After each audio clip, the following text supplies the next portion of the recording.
As we near the close of Earth's history, Satan redoubles his efforts to cast his hellish shadow over us, in order that he may cause us to turn our eyes away from Christ. If he can prevent us from beholding Jesus, we shall be overcome. Sabbath School Worker, July 1st, 1894, paragraph 5. Oke, kita akan mulai kita punya pelajaran bagian ke-6, Worship God. Dan ini adalah bagian daripada seri The Never Ending Shadow. Di 2 Korintus 3 ayat 18 kita tahu bahwa dengan memandang Christ crucified, 1 Korintus 1 ayat 23 dan 4, dengan melihat kayu salib, untuk orang-orang sebelum kayu salib, dengan melihat kayu salib melalui ceremonial law, kita melihat karakter Bapa, dan karakter Bapa ini dengan kita pelajari, dengan kita behold, akan merubah kita untuk dikembalikan sesuai dengan image daripada Adam dan Hawa sebelum mereka berdosa. Jadi penting sekali untuk behold the glory of the Lord, yang adalah Christ crucified. Dan Christ Object Lesson katakan Kristus sedang menunggu untuk dirinya diungkapkan di dalam gerejanya. Dan di saat itu artinya di waktu itu terjadi. Dan waktu itu terjadinya di saat karakternya Kristus yang hasil beholding the glory of the Lord, yang hasil beholding Christ crucified melalui ceremonial law sebelum kayu salib, dan tanpa ceremonial law setelah kayu salib. Waktu karakter itu perfectly reproduce, memantulkan seperti melihat cermin di dalam gerejanya, baru dia akan datang untuk menjemput umat-umatnya. Jadi penting sekali untuk melihat karakter Kristus ini. Bukan hanya untuk orang-orang sebelum kayu salib, tetapi setelah kayu salib juga, karena Tuhan Yesus menyelamatkannya sejak Adam dan Hawa berdosa sampai tutup pintu. Dan penting untuk mengerti konsep ini, supaya kita jangan main buang aja sesuatu yang kita butuhkan setelah kayu salib. Jadi dari Adam sampai orang terakhir sebelum tutup pintu, untuk diselamatkan dia perlu melihat karakter Bapa ini atau mengerti melalui dia punya kayu salib, Christ crucified, sebelum ataupun setelah. Namun kita tahu bahwa korban-korban ini yang mereka harus persembahkan sebelum kayu salib bukan yang Tuhan inginkan. Kita sudah belajar itu. Bukan yang Tuhan tuntut. Karena domba-domba ini, persembahan-persembahan ini tidak akan menyelamatkan seseorang pun. Dengan mempersembahkannya nggak ada yang selamat. Tetapi melalui korban-korban ini, mereka bisa lihat karakter Kristus yang perlu dilihat di kayu salib, sebelum kayu salib, melalui dia punya persembahan dan korban ini, agar karakter mereka dirubahkan, sehingga yang dibutuhkan ialah kayu salibnya yang mereka lihat melalui dia punya sacrifices dengan offerings. Sementara di Ibrani 13:15 yang ditekankan adalah korban puji-pujian dan korban syukur kepada Tuhan. Jadi korban yang Tuhan inginkan atau sacrifice adalah sacrifice of praise dengan sacrifice of thanksgiving. Itu yang diinginkan. Karena seperti itulah korban-korban yang well pleased bagi Bapa di surga. Itu sebabnya dia punya korban-korban ini sebenarnya hanya melambangkan kematian yang akan ditiadakan di kayu salib.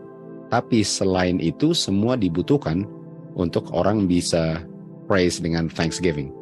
Dan karena korban-korban ini tidak diinginkan, artinya melalui korban mereka harusnya mempersembahkan diri mereka dalam praise dengan thanksgiving waktu mereka menjalankan dia punya ceremonial law.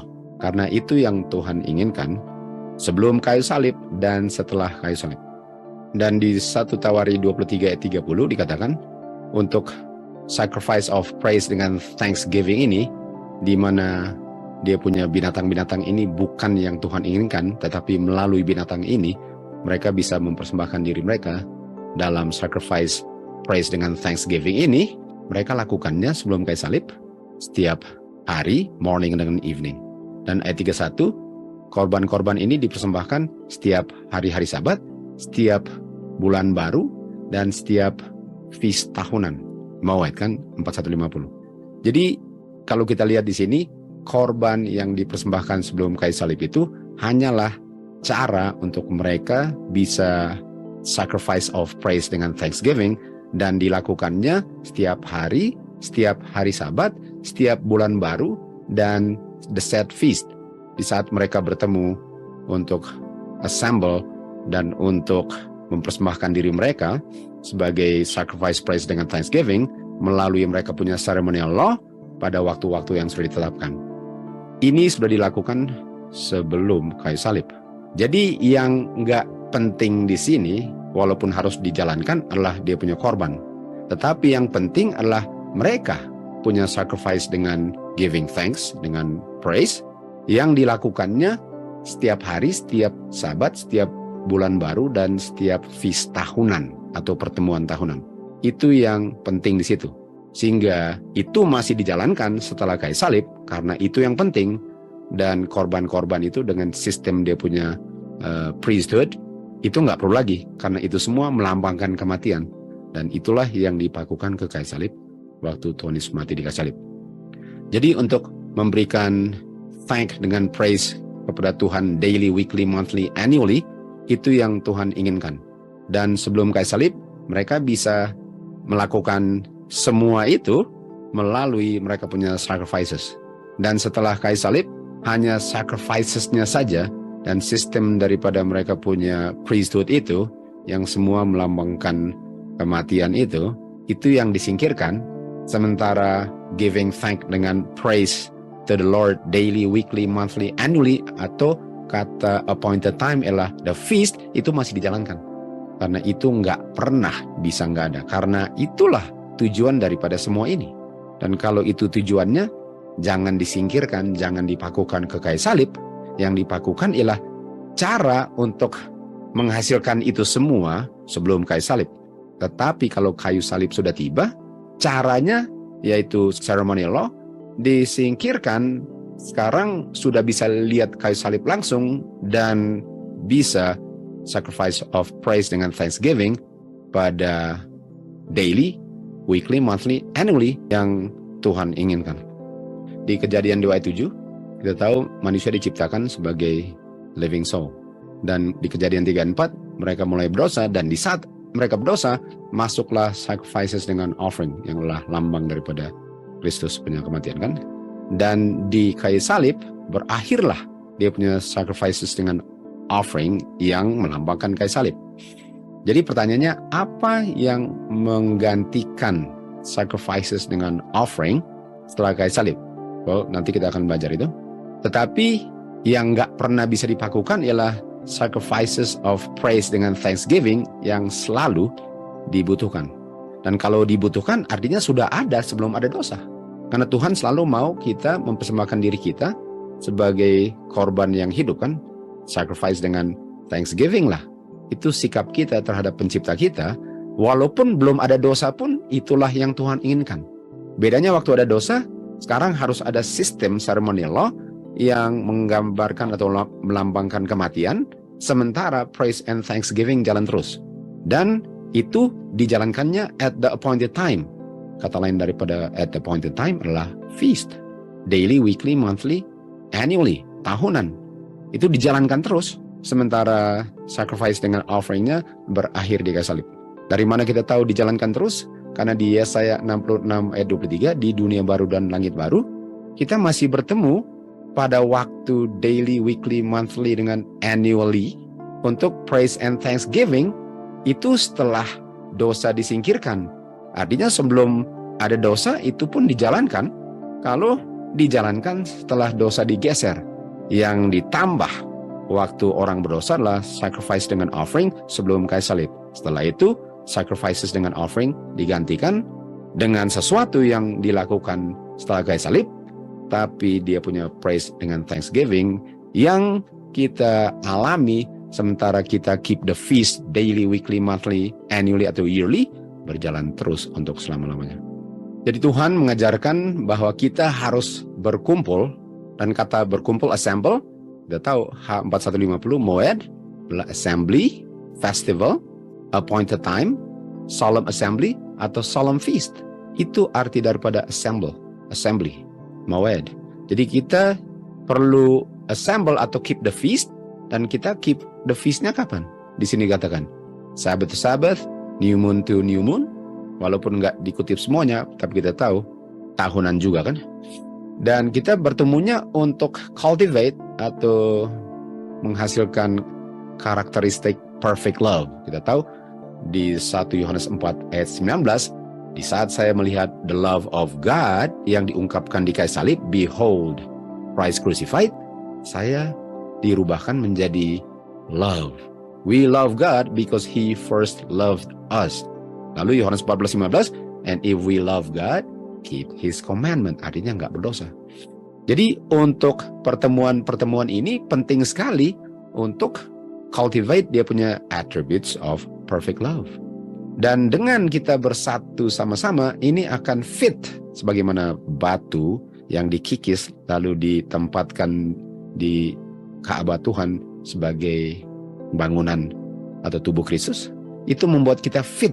Kita jadi paslah dikikis dan dimuluskan sehingga semua batu pas menjadi bangunan atau tubuhnya Kristus. Dan ini akan membuat kita yang berdiam di bumi ini siap untuk tinggal di kerajaan surga. Artinya untuk tinggal di kerajaan surga, saya sudah harus dipersiapkan di dunia ini, dan caranya ialah untuk assemble. Dan kata lain assemble ialah keep the feast, keep the appointed times. Dan apa yang saya akan lakukan nanti di surga kalau saya fit karena hasil assemble di bumi ini? Di surga, kita akan assemble. Kita akan keep the appointed feast. Kita akan assemble di sanctuary. Kapan? Dari sabat ke sabat. Dan dari satu bulan baru ke bulan baru yang lain. Untuk nyanyi lagu-lagu pujian. Dan praise dan thanksgiving kepada Bapa yang duduk di tahta dengan domba selama-lamanya. Ini dia. Artinya kita punya persiapan untuk bikin itu di surga, sudah kita jalankan di bumi ini. Jadi kalau ini sudah dipakukan, kita nggak akan bisa fit untuk masuk surga untuk bikin yang seharusnya kita sudah bikin di bumi ini. Untuk saya pakukan ini ialah untuk nggak pernah bisa masuk surga karena nggak pernah fit. Jadi yang kita lakukan di dunia ini adalah yang akan kita lakukan di surga, di bumi baru untuk selama-lamanya. Oleh sebab itu, jangan dipakukan. Jangan dipakukan cara yang Tuhan sudah siapkan untuk kita bisa dipersiapkan untuk masuk kerajaan surga dan tinggal dengan Dia selama-lamanya. Jangan dipakukan. Mereka yang mau dimeteraikan dari setiap bangsa, bahasa, dan manusia, itu sama dengan di Wahyu 14 ayat 6 dan 7, pekabaran malaikat pertama kan. Dan mereka dari setiap negara akan dipersatukan atau di-assemble dan akan berdiri di hadapan tahta Bapa dan Domba. Tadi di hadapan tahta Bapa dan Domba bikin apa? Bikin praise and thanksgiving. Dari Sabbath to Sabbath, dari new moon to new moon, kita akan bikin apa? Akan worship. Artinya waktu kita di surga atau di dunia baru nanti, waktu kita hadir ke tahta Bapa dan Anak untuk assemble dari Sabbath to Sabbath, new moon to new moon, dan kita tahu dari dia punya set feast atau solemn feast tahunan punya, kita bikin apa? Kita akan worship. Artinya worship itu sudah harus dijalankan di dunia ini. Jadi untuk saya pakukan dia punya appointed time, feast, untuk kita fit, kita kisah satu dengan lain dengan firman Tuhan, disanctify, supaya kita bisa fit menjadi tubuhnya Kristus, dan bisa masuk kerajaan surga, dunia baru, dan dari appointed time ke appointed time, kita akan worship God. Kita sudah harus lakukan itu di sini. Those who would be saints in heaven must first be saints upon the earth. For when we leave this earth, we shall take our character with us, and this will be simply taking with us some of the elements of heaven imparted to us through the righteousness of Christ. Review and Herald, August 19th, 1890. Kita bukan hanya worship pada hari Sabat, kita worshipnya pada at the appointed time. Karena itulah yang kita akan lakukan di sana, dan sebelum lakukan di sana, kita sudah harus fit dulu karena kita sudah lakukannya di sini. Itu adalah worship. Di Mazmur 100 ayat 4 dikatakan, masuklah ke pintu gerbangnya, sama dengan di Wahyu 22 ayat 14 kan, Berkatilah orang yang melakukan hukum Tuhan. Menurut, dengan thanksgiving, dengan praise, dan thankful. Artinya waktu kita masuk pintu gerbang, kita masuk pintu gerbang untuk thanksgiving dan praise. Mempersembahkan diri sebagai sacrifice yang Tuhan inginkan. Dan bikin apa? Bikin apa masuk pintu gerbang? Yesaya 46 ayat 1 dikatakan, pintu gerbang akan dibuka pada hari Sabat dan akan dibuka pada bulan-bulan baru. Waktu pintu gerbang dibuka, kita thanksgiving dengan praise, itu worship tadi. Dan kapan kita worshipnya? On the Sabbath dengan in the day of the new moon. Dan kita tahu, itu juga berlaku bagi dia punya solemn feast, yaitu tahunan punya. Ini feastnya. Jadi kalau kita bilang bahwa feast sudah dipakukan ke kayu salib, sebenarnya yang dipakukan adalah dia punya ceremony law. Karena itu lambang kematian. Itu yang tidak perlu dilakukan lagi. Kematian, ceremony law, dia punya curse, dia punya dosa, itu yang disingkirkan. Selain itu jalan terus. Dari kekekalan sampai kekekalan nggak pernah akan berakhir. Tentu saja kekekalannya sejak manusia diciptakan kan. Karena sebelum itu hanya Bapa lalu ada anak. Tapi semua yang diciptakan tentu saja perlu mempersembahkan diri sebagai sacrifice, praise dengan thanksgiving pada appointed time karena God nggak pernah berubah. Maliaki 3:6, betul? Dan Mazmur 138 dikatakan, saya akan worship dan saya akan praise. Ini artinya setiap kali saya praise itu sama dengan thanksgiving, itu sama dengan worship. Kapan? Sabbath dengan new moon. Dan untuk apa? Untuk thy loving kindness, itu katanya itu adalah mercy, dengan truth. Kita tahu truth adalah justice, untuk melihat the love of God, the glory of God di dunia baru nanti. Jadi sekali lagi, nggak bisa ini dipakukan ke kayu salib. Jangan main tolak kalau saya nggak bisa buktikan dari Alkitab apa yang saya tolak. Jangan cuma dengar orang tolak, lalu saya tolak, padahal saya nggak bisa buktikan dari Alkitab dan dari Roh Nubuat kalau itu salah atau benar. Karena semua yang ditunjukkan dalam pelajaran ini Alkitab dan Roh Nubuat, bukan karang-karang, bukan private interpretation. Jadi untuk tolak ini, kita tolak Tuhan. Kita tolak cara Tuhan untuk worship Dia dan cara di mana Tuhan sudah persiapkan untuk kita bisa fit masuk kerajaan surga, hidup di dunia baru, dan melakukan hal ini untuk selama-lamanya. Dan inilah caranya Tuhan untuk menyelamatkan orang. Dan jangan tolak caranya Tuhan untuk menyelamatkan, padahal saya nggak bisa buktikan dari Alkitab, atau cuma pakai ayat sini dan ayat situ untuk membuktikan, padahal Roh Nubuat bilang, There are some who do not understand the plan of redemption, but make the death of Christ an argument to prove that the law of God is abolished. Men who claim to be teachers of the people blind the eyes of the ignorant by blending the moral law with the ceremonial, and using the texts which speak of the ceremonial law to prove that the moral law has been abolished. This is a perversion of the Scriptures.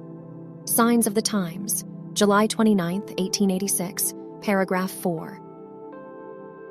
Orang-orang ini nggak mengerti rencana keselamatan karena mereka menggunakan ayat-ayat yang menunjukkan bahwa ceremonial law itu sudah tidak ada lagi, dan mereka aplikasikan hukum Tuhan di mana di situ bicaranya tentang ceremonial law. Di Yesaya 66 ayat 22 dikatakan, di langit baru dan bumi baru. Wahyu 21, langit baru dengan bumi baru itu ialah setelah langit dan bumi yang pertama sudah tidak ada lagi. Artinya setelah 1000 tahun ini. Apa yang terjadi setelah 1000 tahun? Dari one new moon to another, dari one Sabbath to another, all flesh, semua akan datang untuk apa? Worship. Worship bikin apa? Praise dengan thanksgiving, dan melihat the mercy dengan the justice of God, karakter Tuhan. Dan bukankah itu yang kita harus siapkan sebelum masuk ke surga, karena itulah yang kita akan lakukan untuk selama-lamanya. Yesaya 46 ayat 3 dikatakan, demikian juga orang-orang dari the land akan datang worship, praise dengan thanksgiving. Kapan? In the Sabbath dengan in the new moons. Sabbath to Sabbath dengan new moons to new moons. Ayat 9. Tetapi waktu orang-orang ini datang before the Lord in the solemn feast. Solemn feast apa? Feast tahunan. Mulai dengan Passover, berakhir dengan in gathering atau Feast of Tabernacle. Jadi datangnya untuk worship, praise and thanksgiving, kapan? Sabbath, new moon, dia punya solemn feast tahunan. Bedanya sebelum kayu salib, ada dia punya korban. Karena korban itu numpang lewat sampai kayu salib. Bukan feastnya yang numpang lewat, feastnya selalu ada. Kata lain feast adalah appointed time, di mana kita assemble untuk melihat kebaikan Bapa. Sebelum dosa, di saat dosa, setelah dosa. Itu feast. Yang berakhir hanyalah sistem ceremonial law, sistem dia punya priesthood, dan kematian dan dosa dan curse. Jadi kita lihat bahwa banyak orang nggak mengerti ini. Dan karena nggak mengerti, ini sangat bahaya sekali untuk mereka punya keselamatan. Kalau ini diajarkan di Alkitab dan Roh Nubuat, pentingnya untuk kita lakukan sebelum kita masuk kerajaan surga. Supaya jangan kita kedapatan sebagai orang-orang yang dikenal sebagai Hosea 4 ayat 6. Umat Tuhan dibinasakan karena lack of knowledge. Lack of knowledge daripada apa? Mereka pikir feast ini sudah dipakukan. Padahal enggak. Karena kamu telah tolak knowledge, the knowledge of God. Kita lihat selanjutnya ini, a shadow of things to come. Bayang-bayang dari yang belum terjadi. Di Kolose 2 ayat 16. Biarlah tidak seorang pun akan menghakimi kamu atau condemn kamu waktu kamu makan dengan waktu kamu minum. Waktu kamu meet dengan waktu kamu drink. Kapan? Tahunan, bulanan, mingguan. Itu kan? Dan itu kan sudah ada sebelum kayu salib dan tetap ada setelah kayu salib. Jadi ini bukan dibilang jangan kamu dihakimi waktu kamu tidak meet and drink pada yearly, monthly, dengan weekly ya. Ini nggak bilang bahwa jangan kamu dihakimi kalau kamu nggak buat ini lagi. Enggak. Bukan itu yang dibilang. Ini yang dibilang adalah jangan kamu dihakimi waktu kamu meet and drink pada tahunan, bulanan, dengan mingguan. Jangan dihakimi. Dan kita lihat kenapa jangan dihakimi. Karena meet and drink pada appointed time ini, tahunan, bulanan, dan mingguan ini adalah bayang-bayang. Artinya meet and drink adalah bayang-bayang, artinya akan dilakukan lagi nanti, karena ini hanya bayang-bayang kan. Dan kita tahu yang dilakukan pada yearly, monthly, dengan weekly itu di dunia baru. Jadi bagaimana saya bilang jangan kamu dihakimi kalau kamu nggak lakukan ini lagi, karena it's okay. Tapi nanti di surga dan dunia baru dibikin lagi. Katanya sudah dipakukan. Apakah sudah dicabut dari paku lagi? Atau kamu mungkin sudah memakukan sesuatu yang nggak perlu dipakukan? Atau ini adalah bayang-bayang dari yang akan terjadi nanti? Jadi nggak bisa dipakukan kalau ini bayang-bayang yang belum digenapi. Yang sudah digenapi, bayang-bayang adalah dia punya ceremonial law. Dia punya death kan? Kamu pada tahunan, bulanan, dan mingguan, kamu lakukan itu. Praise and thanksgiving, lakukan itu. Sebelum kayu salib, lakukan itu dengan domba. Setelah kayu salib, kamu masih praise and thanksgiving pada tahunan, bulanan, dan mingguan. Tapi setelah kayu salib, nggak perlu ada domba lagi. Jangan kamu dihakimi waktu kamu meet and drink. Artinya meet and drink ini menggantikan dia punya ceremonial law. Jangan kamu meet and drink waktu kamu datang untuk worship tahunan, new moon, monthly, dan hari-hari Sabat tanpa domba. Artinya orang-orang Yahudi bisa saja menghakimi orang-orang Kristen bahwa mereka melanggar hukum Musa katanya kalau kamu nggak bawa domba, padahal dombanya sudah digantikan dengan Tuhan Yesus. Karena dia punya appointed time masih berlaku untuk selama-lamanya. Guru-guru orang Yahudi selalu mempersembahkan betapa pentingnya hukum dengan ceremonial law ini. Dan menjunjung tinggi hukum dengan ceremonial law lebih tinggi daripada gospel of Christ. Dan Paul dituduh atau dihakimi karena dia tidak bilang kepada orang-orang pentingnya untuk menjalankan ceremonial law dengan dia punya domba-domba yang melambangkan Kristus. Di mana semua itu udah nggak ada gunanya setelah kematian Tuhan Yesus. Jadi Rasul Paulus ini dituduh atau dihakimi orang-orang guru-guru orang Yahudi ini karena setelah kayu salib dia nggak bilang bahwa orang-orang perlu bawa domba lagi. Jadi kita kembali lagi ke kutipan Kolose 2:16 tadi.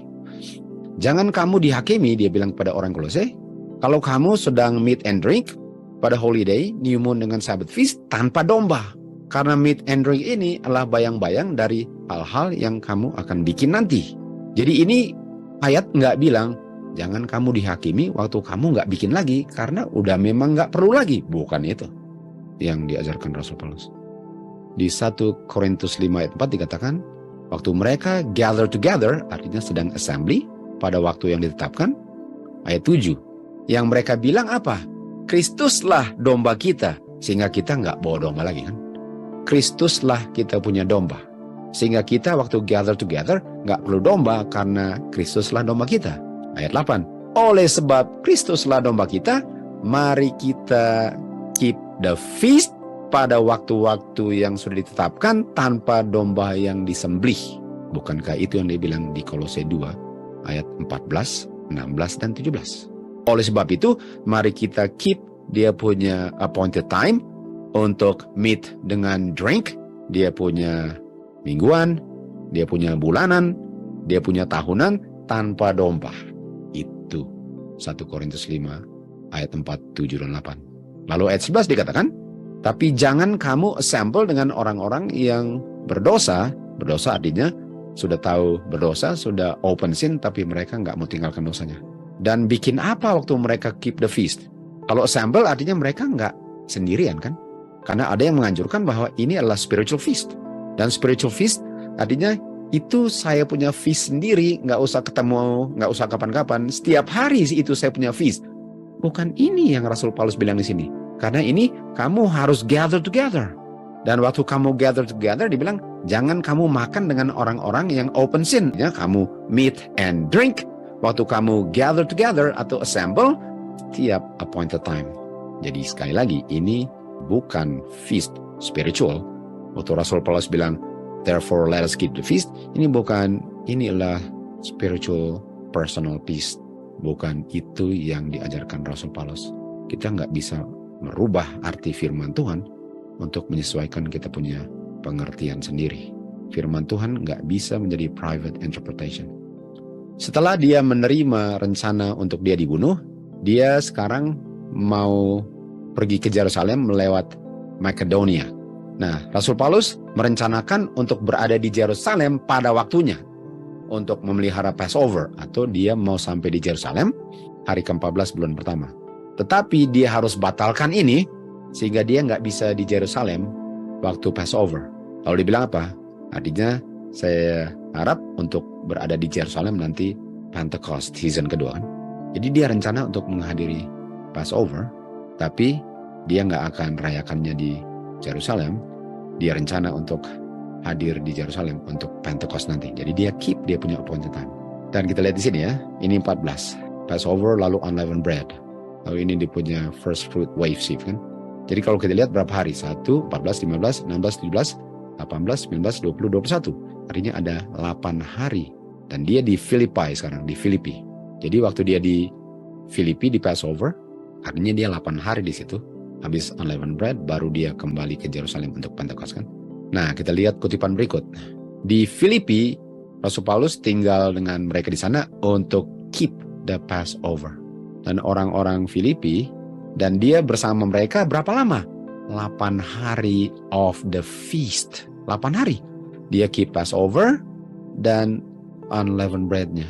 Dia keep semuanya. Setelah kayu salib, bedanya nggak ada dia punya korban domba lagi. Dan he enjoyed peaceful and happy communion with them.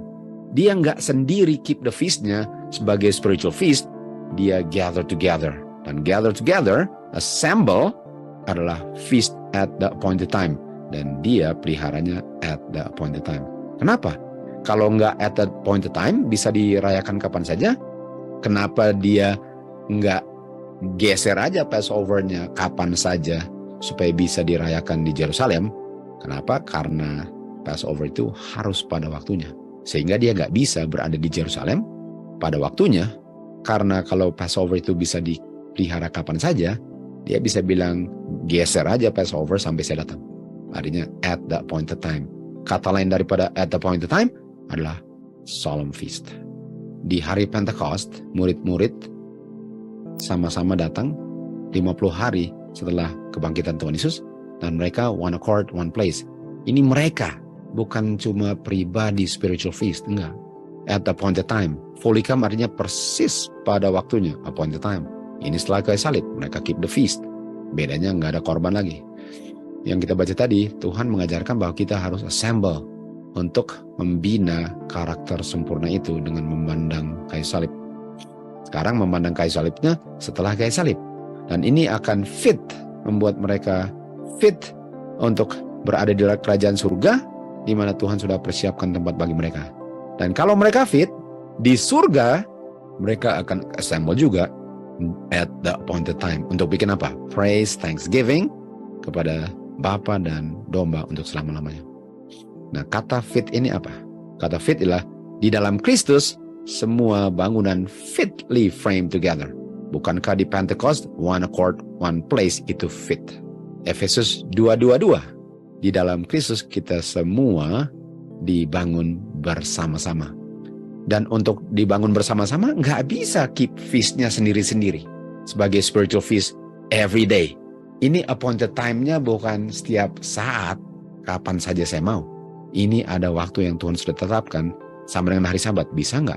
Bagaimana banyak orang Protestan bilang, oh saya pelihara hari Sabat kapan saja. Oh enggak, harus sesuai dengan yang Tuhan tetapkan. Itu hari ke-7. Ini sama dengan, oh saya bisa keep feast kapan saja. Kalau salah satu feastnya adalah hari Sabat, bisa nggak hari Sabatnya kamu pelihara kapan saja? Itu karena banyak orang nggak tahu bahwa hari Sabat itu adalah feast. Itu di Imamat 23. Tuhan melihat bahwa pertemuan-pertemuan ini, feast ini sangat dibutuhkan untuk kita punya kehidupan kerohanian. Penting sekali untuk kita berkumpul di kita punya gathering feast at the appointed time, supaya kita bisa dialihkan dari kepedulian duniawi dan bisa commune with God, dan kita bisa merenungkan unseen realities, kenyataan yang tidak kelihatan by faith. Dan kita bicarakan itu satu dengan lain, kita belajar, kita renungkan, kita belajar tentang kasih Bapa, dan itulah caranya Tuhan untuk fit kita together untuk bisa masuk dalam kerajaannya dan tetap melakukan yang kita sudah lakukan di dunia ini. Wonderful, wonderful katanya. Dengan memandang Kristus, bicarakan tentang Dia, memandang karakternya yang indah, kita dirubahkan dari glory to glory. Dan dari glory to glory, dari karakter ke karakter. Artinya setelah kayu salib, waktu kita meet and drink, pada waktu-waktu yang sudah ditetapkan, kita bicarakan tentang itu, kita belajar tentang pelajaran itu yang Tuhan tetapkan. Sebagaimana biasanya cuma pada hari Sabat kita datangnya, sekarang kita lakukannya pada appointed time. Evening dengan morning worship, kita lakukan itu, kita dirubahkan dari karakter ke karakter. Dan apa yang terjadi waktu kita lakukan itu? Kita lihat pekerjaan pemurnian karakter terjadi sementara kita memandang Kristus at the appointed time, at the solemn feast, joyous feast, dengan monthly feast. Dengan kita punya evening dengan morning worship. Dikatakan sini, jikalau umat Israel membutuhkan benefit daripada Holy Convocation ini, feast, di masa mereka, betapa kita sekarang membutuhkannya, lebih membutuhkannya, khususnya di akhir daripada dunia yang sudah mau berakhir ini. Ini dia, sangat dibutuhkan. Sangat dibutuhkan ini untuk kita punya keselamatan. Ini hal keselamatan, ini bukan pilihan mau atau enggak. Ini adalah hal keselamatan, karena inilah caranya Tuhan merubah karakter kita dengan kita menurut perintahnya, sesuai dengan apa yang Dia sudah tetapkan. Di saat kita sudah mendekati tutup sejarah dunia ini, setan kerjanya 2 kali lipat, berusaha agar kita tidak memandang Kristus. Kapan kita memandang Kristus sama-sama? At the appointed time. Kalau dia bisa menghalang-halang kita untuk melihat Kristus, kita akan ditaklukkan. Karena dengan memandang Kristus, kayu salib, meat and drink at the appointed time, at the feast days, dengan merenungkan karakternya, pelajarannya, menurut firman-Nya, kita dirubahkan menjadi sama dengan rupanya. Pekerjaan restoration of the image of God. Dan setan berusaha. Caranya apa? Setan bilang, ini semua sudah dipakukan ke kayu salib. Kemuliaan juru selamat yang diungkapkan dalam korban yang bisa mempersatukan kita dengan Bapa, dan Kristus punya righteousness yang membuat kita bisa dibenarkan dengan Dia punya grace yang sangat full, untuk kita bisa menurut, bukan hanya diampuni, tetapi di-sanctify. Apa sanctify? Kapan kita di-sanctify-nya? Waktu kita gather together, bukankah kita di-purify? Itu membuat jiwa kita dipenuhi dengan kasih yang dalam, dengan satu kekaguman. Dengan kita merenungkan kebaikannya, kemurahannya, kasihnya, kita dirubahkan menjadi sama dengan karakternya. Kapan? Waktu kita keep the feast. Dengan memandang Kristus, membicarakan tentang Dia, memandang karakternya, kita dirubahkan. Kapan itu terjadi?